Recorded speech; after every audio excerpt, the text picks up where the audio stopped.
એવી એવી એવી આમ લાક્ષણિક ભાષામાં વાત કરી. લક્ષણાથી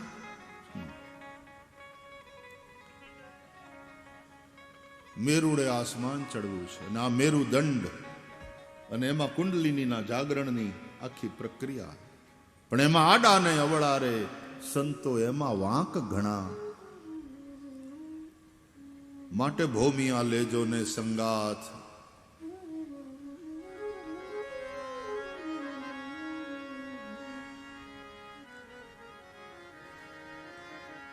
એવા ભૌમિયા હશે તો ભૌમ બતાવશે. ભૌમિયા લેજો ને સંગાથ મુજા બેલીડા. એ ભૌમિયા લેજો ને સંગાથ જાઈ રે. એવા ભૌમિયા એ હશે તો ભૌમ બતાવશે રે બેડલો. નાગરિયો રે બેડલો નાગરી. હૈડા હાલો ને અંજાર. હાલો ને અંજાર મુજા બેલીડા. એ હૈડા હાલો ને અંજાર જાઈ રે.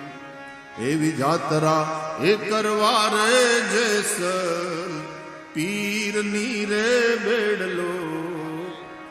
નાગરિયો નાગરિયો રે બેડલો નાગરિયો. આડા ને અવળા એમાં વાંક ઘણા. એટલે કોઈ સદગુરુની કૃપા સાથે સદગુરુના માર્ગદર્શન સાથે આ જાત્રા કરજો. ચડવું છે મેરુડે આસમાન. યોગના માર્ગમાં જો ક્યાંક ભૂલ પડી જાય ને તો માણસ રોગી થાય. ભક્તિના માર્ગમાં પતન થાય તો માણસ ભોગી થાય. અને જ્ઞાનના માર્ગમાં પતન થાય તો માણસ નાસ્તિક થઈ જાય. આ ત્રણેય માર્ગના જોખમ છે, એ ખતરા. એટલા માટે સદગુરુની જરૂર પડે. ગુરુ બિન ભવનિધિ તરઈ ન કોઈ. જો બિરંચ શંકર સમ હોય. ગુરુ બિન ભવનિધિ તરઈ ન કોઈ. ગુરુ બિન ભવનિધિ તરઈ ન કોઈ. જો બિરંચી શંકર સમ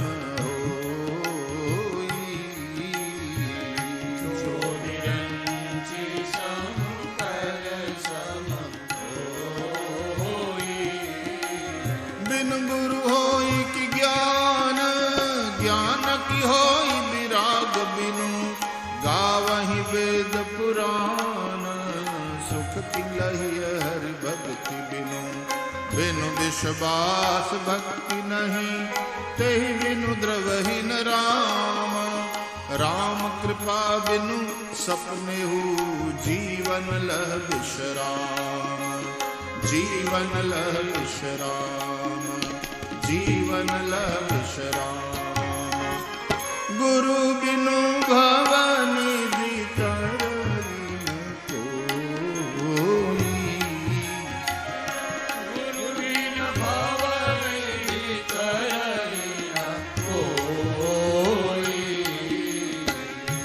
जो बिरंची शंकर सम होई. जो बिरंची शंकर सम होई. ગુરુનું માર્ગદર્શન જરૂરી. આડા ને અવળા એમાં માર્ગ વાંક ઘણા. એમાં એટલા બધા વળાંક છે. મારા જીવનમાં ઘટેલી એક ઘટના હું યાદ કરું હંમેશા. લગભગ 40 વર્ષ પહેલાની વાત છે. હું હિમાચલ પ્રદેશમાં મારે એક જગ્યાએ એક ગામમાં જવાનું હતું સત્સંગ માટે. અને પછી ચંડીગઢ કે ક્યાંક ઉતર્યા હતા, એ યાદ નથી. અને ત્યાંથી પછી એ લોકો આવ્યા હતા એટલે ગાડી કરી અને પછી અમે ચંબા, હવે ક્યાંનું સ્થાન, તો ચંબા તરફ જવા નીકળ્યા. ચંબાથી પણ થોડા દૂર ત્યાં એક આશ્રમ હતો એક મહાપુરુષનો, અને ત્યાં કોઈ પ્રસંગ હતો ને ત્યાં સત્સંગમાં જવાનું હતું. તો એમાં લગભગ ચંબાની અંદર જ તે પહાડ ઉપર વસેલું નાનું શહેર, તો ઉતરવાનું હોય, ચડવાનું હોય.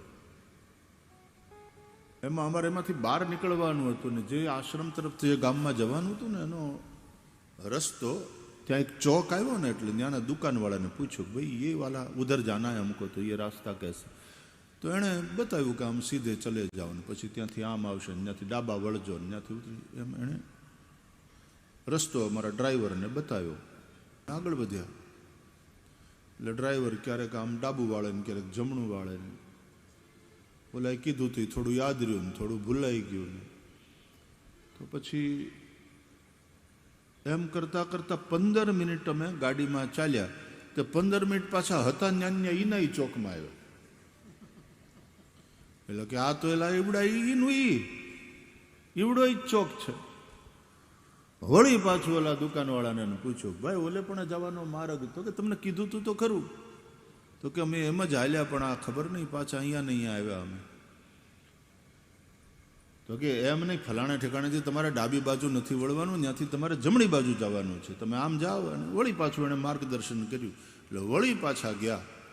ડ્રાઈવર એની મેળે, કારણ કે પહાડના રસ્તા ચડવાનું હોય, ઉતરવાનું હોય, આમ કરતાં કરતાં કરતાં 20 મિનિટ થઈને પાછા ઈના ચોકમાં આવ્યા. તે વળી પાછા ઈના દુકાનવાળાને બધા, ભાઈ ફલાણા જવાનો માર્ગ. તો ઓલા બધા દાંત કાઢે છે, યાર તમને લોકોને 2 વાર તો બતાવ્યું. એટલે ડ્રાઈવરે કીધું કે એ પ્રમાણે તો અમે ગયા. તો કિસ तरह से गए थे बताओ. तो पहले इधर गए, फिर बाएं लिया, फिर दाएं लिया. ये भाई वहां से दाएं नहीं लेना था, वो जो चौक आवे वળી પાછું લે સમજાવ્યું. બરાબર, હવે બરાબર સાંભળી લીધું. ભલે ભાઈ, થેન્ક યુ. હો બાપા. વળી પાછા બેઠા ગાડીમાં બધાને, વળી નીકળ્યા. આ વખતે અડધો કલાક થયો. અડધો કલાકે પણ પાછા આંટો મારીને વળી પાછા એ ચોક. પછી તો ચોકમાં જેટલા દુકાનદારો ને ઓલા ઠેલાવાળા, રેકડીવાળા ને બધા ફળ ફલાદી વેચતા, એ બધા દાંત કાઢે અમારા ઉપર કે આવડા હરી ફરીને. તે 2 કલાકથી ન્યાના ન્યા. પછી છેવટે એક દુકાનવાળાએ એના છોકરાને મોકલ્યો કે તું છે ને આની હારે જા. અમને કહ્યું કે આને ગાડીમાં બેહાડી લ્યો, આ તમને આમાંથી બહાર કાઢશે અને તમારે રસ્તે પહોંચાડશે, તમારે જ્યાં જવું છે ત્યાં. હવે આને તમે પાછા આવવાનું ટિકિટ ભાડું આપી દેજો. એ કોક ઠેકાણે બસ જે મળશે એમાં પાછો આવતો રહેશે. પછી અમે એનો આભાર માન્યો, ઓલા છોકરાને હારે લીધો. એ છોકરો પછી જેમ બતાવતો ગયો એ પ્રમાણે મોટર હાલતી ગઈ. એટલે અમે બહાર નીકળી શક્યા. તો બહાર નીકળ્યા ખાલી 25 મિનિટમાં બહાર નીકળી ગયા. બોલો, શહેરની એ માયાજાળમાંથી બહાર નીકળી ગયા. એણે અમને કેડે ચડાવ્યા. અને પછી તો છોકરાએ ગાડી ઊભી રખાવ્યાની એમ કીધું કે હવે ક્યાંય વળવાનું નથી, આમ સીધા વયા જાજો નાકની લીટીએ. આ રસ્તો હવે સીધો ત્યાં આશ્રમે જ લઈ જશે. પછી અમે એનો આભાર માન્યો. 5 રૂપિયા એના ખિસ્સામાં મૂક્યા અને પછી એને ટિકિટ ભાડાના અંતે અને એ છોકરો પછી પાછો વળી ગયો. એવું છે. પણ એ હજી પ્રસંગ ભૂલાતો નથી. 15 મિનિટ થાય એટલે વળી પાછા ન્યા, 20-25 મિનિટ થાય વળી પાછા ન્યા, અડધો કલાક એટલે વળી પાછા. ગામ દાંત કાઢે. પછી ઓલા ચોકવાળાને બધાને હસવાનું થયું કે આ માળા કંઈ સમજતા જ નથી, પાછા હરીફરી નહીં. એમ આડા નહીં અવળા રે એમાં વાંક ઘણા. કોઈ સમર્થ સદગુરુના માર્ગદર્શનમાં આ યાત્રા કરવી પડે. નહીં તો ઠેરના ઠેર અને ઠેરના ઠેર હોઈએ તો વાંધો નહીં. ક્યારેક તો આડું અવળું જો થયું ને ભૂલા પડ્યા, રોગનો ભોગ બને. એટલે યોગ માર્ગમાં પતન થાય તો માણસ રોગી થાય. ભક્તિ માર્ગમાં પતન થયું, સંયમ ન રહ્યો તો માણસ ભોગી થાય. મધુરા ભક્તિ બહુ શ્રેષ્ઠ છે. ગોપીઓનો, સખીઓનો માર્ગ છે.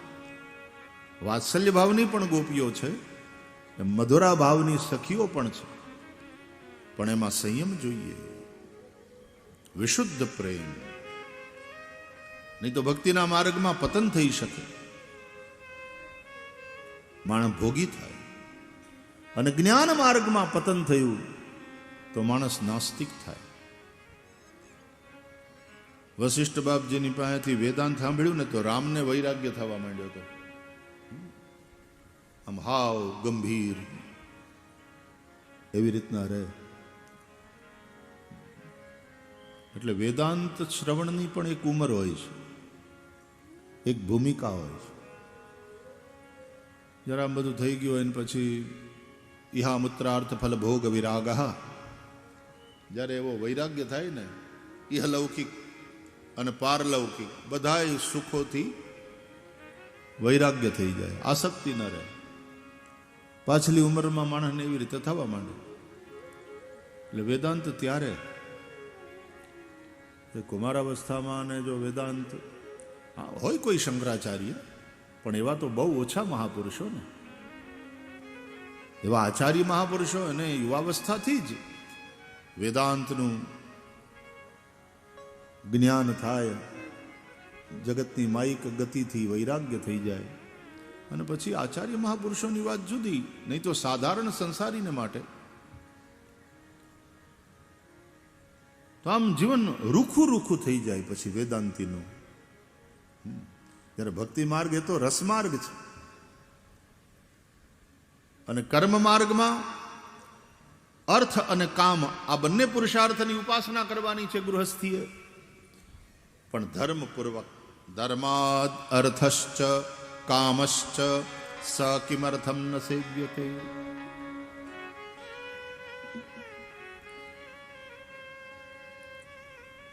તો કલિયુગમાં માણસનું જીવન અર્થ અને કામ આ બે પુરુષાર્થ પ્રધાન જ રહી ગયું છે. ધર્મ અને મોક્ષ એની ફિકર નથી. માટે પહેલો પુરુષાર્થ ધર્મ. ધર્મમ ભજસ્વ સતતમ. ધર્માચરણ કરો. માનવ શરીર એટલા માટે મળ્યું છે કે તમે ધર્માચરણ કરો. નૃદેહ માધ્યમ ખલુ ધર્મ સાધનમ. માનવ શરીર ભજન માટે મળ્યું છે, ખાલી વિષય ભોગ અને પાપ કરીને પૈસો કમાવા માટે નહીં. એહી તન કર ફલ વિષય ન ભાઈ, સ્વર્ગ સ્વલ્પ અંત દુઃખદાયી. સ્વર્ગ માટે થઈને માણસ પુણ્ય કર્મ કરે એ સારી વાત છે, પણ અંતે સ્વર્ગ સુખ પણ શાશ્વત નથી. હરિભક્તિ, હરિભક્તિ. શ્રીમદ ભાગવત તો ભક્તિ પ્રધાન ગ્રંથ છે. તો ગોપાષ્ટમી છે આજે. આજથી ભગવાન કૃષ્ણ ગોપાલ થયા.